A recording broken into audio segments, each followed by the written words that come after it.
ورحمة الله وبركاته.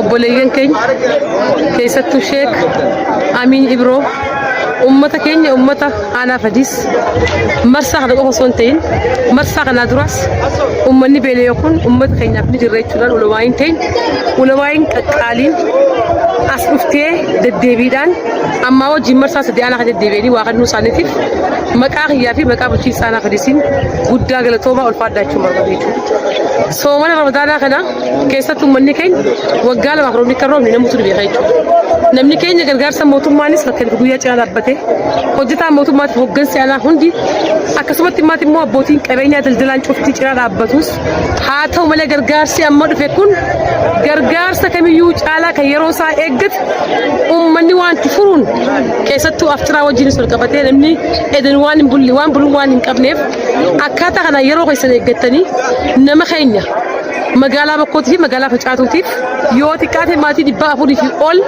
uummanni kan yoo xiqqaate kan ifi faxaru taasisuu keessaniif galatoo marfadhaachuu barbaadeechu. Kanaaf rahmanni yeroo ammaan tanaan nuuroomaa jira.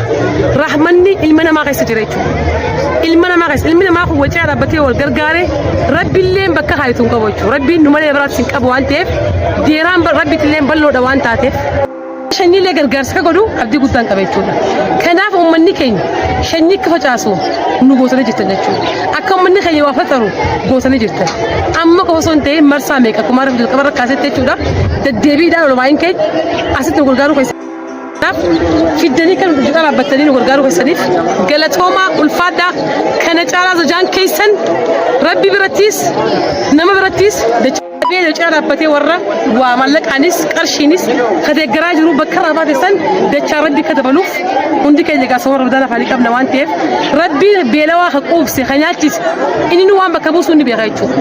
Namni quufe namni nyaate du'aa isi godhe jechuudha. Du'aa illee tabeelaa kanaatu nama qeebala waan ta'eef sheekkootni warra qindees warra as dhuftanii akkaataa kana nuti eeggatanii ammallee si ceeraa bana warra eeggan si jaanqaisan jannata caalaa gaawanii jiru sun jiru waan ta'eef aboo rabbiin guddoo teessin kuban qabne rabbi isinitti haaqan dhugaa osoo wal fadhaachuu barbaada.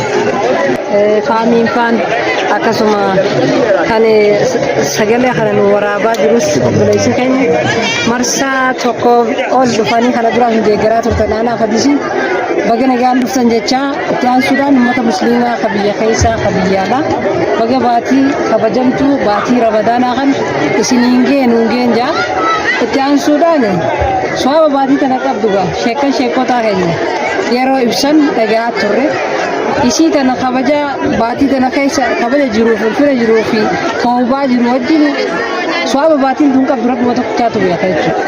Kanaaf warri biyya keessaas warri biyya alaas warri yeroo baatii tana keessatti akka namni midhaan deeggarsaa uummata keenya hawaan nyaatu qabne bira dhaabbanneettanii gara kana nuuf humaachitan rabbiin isin quban qabne guddoo dachaan isiniif haa gumaachuuf hundaa olitti garuu namni beela'e keessaa baatii kana keessatti beelawaa akka yaadannu nu taasisa.